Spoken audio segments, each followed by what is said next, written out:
وإذ قالت الملائكة يا مريم إن الله اصطفاك وطهرك واصطفاك على نساء العالمين يا مريم اقنتي لربك واسجدي واركعي مع الراكعين ذلك من أنباء الغيب نوحيه إليك وما كنت لديهم إذ يلقون أقلامهم أيهم يكفل مريم وما كنت لديهم إذ يختصمون إذ قالت الملائكة يا مريم إن الله يبشرك بكلمة منه اسمه المسيح عيسى بن مريم وجيها في الدنيا والآخرة ومن المقربين ويكلم الناس في المهد وكهلا ومن الصالحين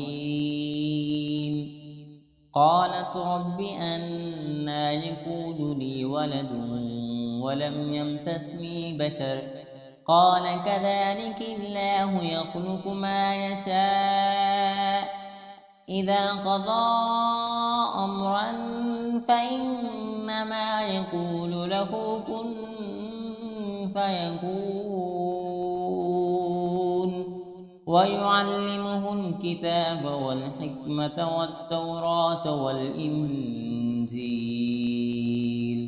ورسولا إلى بني إسرائيل أني قد جئتكم بآية من ربكم أني أخلق لكم من الطين كهيئة الطير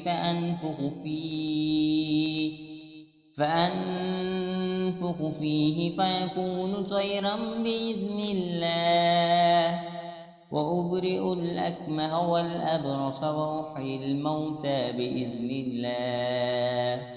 وأنبئكم بما تأكلون وما تدخرون في بيوتكم إن في ذلك لآية لكم إن كنتم مؤمنين ومصدقا لما بين يدي من التوراة وليحل لكم بعض الذي حرم عليكم وجئتكم بآية من ربكم فاتقوا الله وأطيعون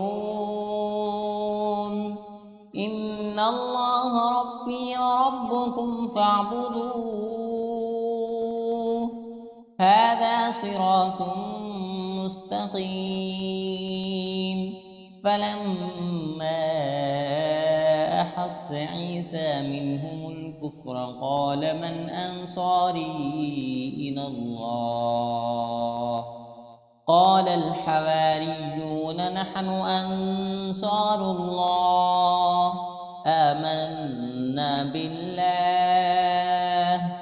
واشهد بأننا مسلمون ربنا آمنا بما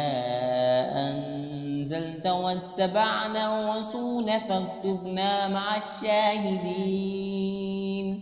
ومكروا ومكر الله والله خير الماكرين